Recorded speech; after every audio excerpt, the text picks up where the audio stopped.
Hello வந்து பிரசாந்த். நேற்று எனக்கு ஒரு கமெண்ட் வந்திருக்கு.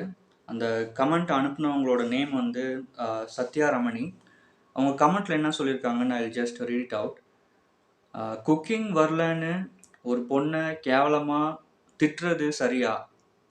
சில பேருக்கு படிப்பு சரியாக வராது, அது மாதிரி குக்கிங் எனக்கு வரல, அதில் என்ன தப்பு இருக்குது?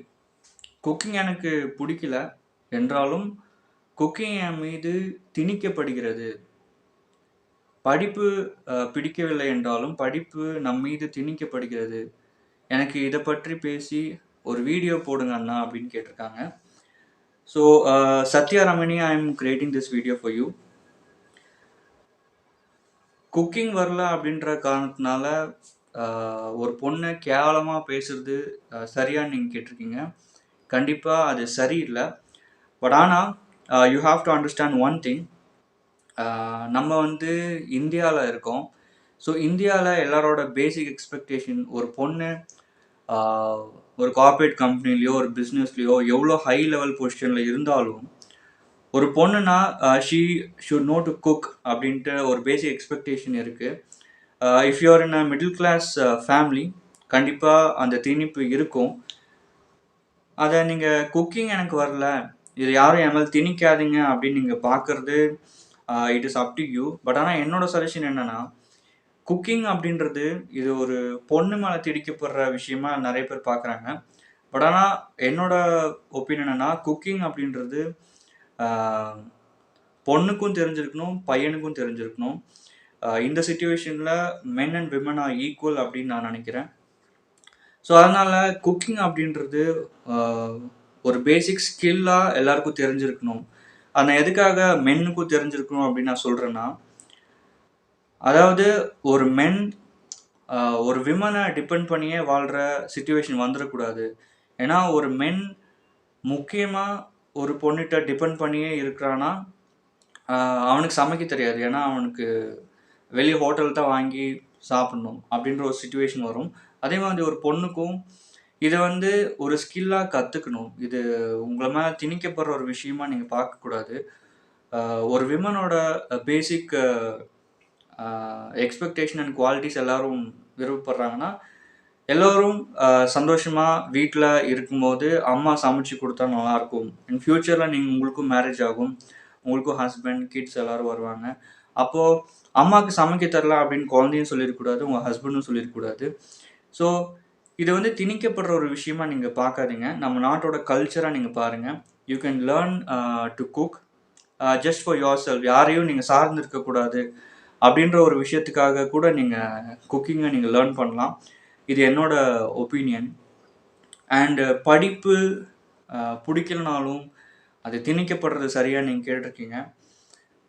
படிப்பு என்னை பொறுத்த வரைக்கும் குக்கிங் மாதிரியே, குக்கிங் விட பல மடங்கு அதிகமான ஒரு எசென்ஷியலான ஒரு விஷயம். நிறைய பேர்த்துக்கு படிப்பு கிடைக்காம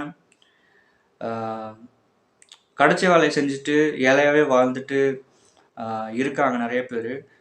ஆனால் சில பேர் படிப்பு கிடைச்சும் அது நம்ம மேலே திணிக்கப்படுது அப்படின்ட்டு நீங்கள் நினைக்கிறது தப்பான ஒரு விஷயம்.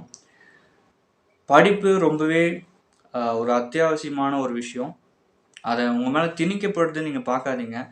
அது நீங்கள் உங்களோட ஏஜ் கேட்டகரி நீங்கள் சொல்லலை, நீங்கள் ஸ்கூல் படிக்கிறீங்களா காலேஜ் படிக்கிறீங்களா என்னன்னு தெரியல. பட் ஆனால் உங்கள் மேலே திணிக்கப்படுறதுனா அது உங்கள் பேரண்ட்ஸ் படின்னு சொல்லுவாங்க. அது எதுக்காக? நீங்கள் படித்து நல்லா மார்க் வாங்கி வெளியே போனீங்கன்னா உங்களுக்கு ஒரு நல்ல பெஸ்ட் காலேஜ் கிடைக்கும். அந்த பெஸ்ட் காலேஜ்குள்ளே நீங்கள் என்ட்ரு ஆகிட்டிங்கன்னா மெரிட் சீட் கிடச்சுன்னா உங்களுக்கு ஒரு பெஸ்ட் ஃப்யூச்சர் கிடைக்கும் அப்படின்ற ஒரு லவ் அண்ட் கேரில் தான் அவங்க படின்னு சொல்கிறாங்க.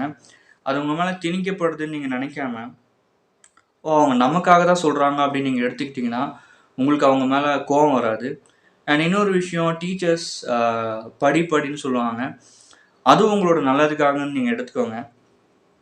சில பேசிக்கான விஷயங்கள் ஸ்கூலில் நம்ம படிக்கிற நிறைய விஷயங்கள் லைஃப்பில் நிறைய இடத்துல பயன்படுறது இல்லை. பட் இருந்தாலும் அட்லீஸ்ட் ஒரு ஆவரேஜான ஸ்கோருக்காக நம்ம படித்து வெளியே பாஸ் ஆகி வெளியே போனால் தான் சொசைட்டியில் நம்ம சர்வைவ் ஆக முடியும். அந்த மாதிரி ஒரு சுச்சுவேஷனில் நம்ம வாழ்ந்துட்டுருக்கோம். ஸோ சத்யரமணி என்னோட சஜஷன் அண்ட் ஒப்பீனியன் என்னன்னா, குக்கிங் உங்க மேல திணிக்கப்படுது அப்படின்னு நீங்க பார்க்காதீங்க.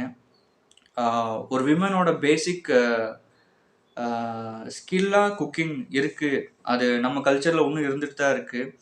ஸோ அத நீங்க தப்பா எடுத்துட்டு எல்லாரும் உங்க மேல திணிக்கிறாங்க அப்படின்னு நீங்க நினைக்காதீங்க. அத நீங்க சந்தோஷமா அந்த ஸ்கில்ல கத்துக்கிட்டீங்கன்னா, உங்களுக்கு புடிச்ச உங்க ஃபேமிலி மெம்பர்ஸ்க்கு நீங்க சமைச்சு குடுக்கலாம். அது நீங்க பார்க்குற விதத்துல தான் இருக்கு. உங்கள ஒரு வேலைக்காரி மாரி ட்ரீட் பண்றாங்க அப்படின்னு நீங்க நினைக்காதீங்க. அம் ஏன்னா ஒரு பேரண்ட் அ சமைக்க தெரியல அப்படின்னு உங்க மேல ஃபோர்ஸ் பண்றாங்கன்னா, அது அவங்களோட ஜெனரேஷன் அப்படி. அவங்க வாழ்ந்த பீரியட்லலாம் விமன்னா சமைக்க கண்டிப்பா தெரிஞ்சிருக்கணும். அந்த மாரி ஒரு இதுலேருந்து வாழ்ந்து வந்திருக்காங்க. பட் ஆனா இப்ப நம்ம ஜெனரேஷன்ல நெறைய மாறிட்டுருக்கு. இப்போ மென்னும் சமைக்கிறாங்க, விமனும் சமைக்கிறாங்க. ஸோ குக்கிங்ன்றது நீங்க அடுத்தவங்களுக்கு சேவை செய்றதுக்காக நீங்க கத்துக்கலனாலும், உங்களுக்காக நீங்க கத்துக்கலாம். அதாவது நீங்க யாரையும் டிபெண்ட் பண்ணி வாழாம இருக்கிறதுக்கு you can learn to cook. மென்க்கும் இது பொருந்தும். தனியா வாழ்ற நெறைய பேச்சுலர் பசங்களுக்கு சமைக்க தெரியாது. சில பேர் சூப்பரா சமைப்பாங்க. பட் ஆனா மென்னால தனியாவும் வாழ முடியும் அப்படின்ற ஒரு விஷயம் உங்க மைண்ட்ல இருந்துச்சுன்னா, you should know to cook. ஏன்னா இப்போ ஹோட்டல்ல சாப்பாடோட விலை ரொம்ப அதிகமா இருக்கு. ஸோ அந்த பட்ஜெட்குள்ளேயும் நம்ம வாழணும்னா, you should know to cook. எல்லா பொருளும் விலை ஏறிட்டே போயிட்டுருக்கு. So cooking is basic essential ஸ்கில்லா தான் நான் பார்க்குறேன் சத்யரமணி.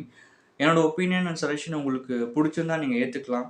இல்லன்னா, நான் சொல்றது தப்புன்னா நீங்க கமெண்ட்ல நீங்க அத ஷேர் பண்ணலாம். ஏன்னா, என்னோட பீரியட்ல நான் வந்து காலேஜ் படிச்சுட்டு இருக்க டைம்லயும், ஸ்கூல் படிச்சுட்டு இருந்த டைம்லயும் எனக்கும் அதே தாட்ஸ் வந்துச்சு. படிப்பு நம்ம மேல திணிக்கப்படுது. இது தப்பு அப்படின்ட்டு. பட் ஆனா, இப்போ ஸ்கூல் முடிச்சு ஒரு 10 இயர்ஸ் 12 இயர்ஸ் ஆனதுக்கப்புறம், இங்கேருந்து நம்ம பார்க்கும்போது தான், நம்ம படிச்சனால தான் ஓரளவுக்கு நம்ம இப்போ ஸ்டேபிளான ஒரு பொசிஷன்ல சர்வைவ் ஆயிட்டுருக்கோம். அப்படின்றது புரியுது. ஸோ இது உங்களுக்கு புரியறதுக்கு கொஞ்சம் டைம் எடுக்கலாம். So think about it. ஒரு விஷயத்த நீங்க திணிக்கப்படுதுன்னு பார்க்காம, அது வேற விஷயத்துல உங்க மேல இருக்க கேர்னால அவங்க சொல்றாங்க அப்படின்னு நீங்க பார்த்தீங்கன்னா, அது உங்களுக்கும் நல்லது, உங்க ஃபியூச்சருக்கும் நல்லதுன்னு நான் சொல்லுவேன். Think about it and I am ton.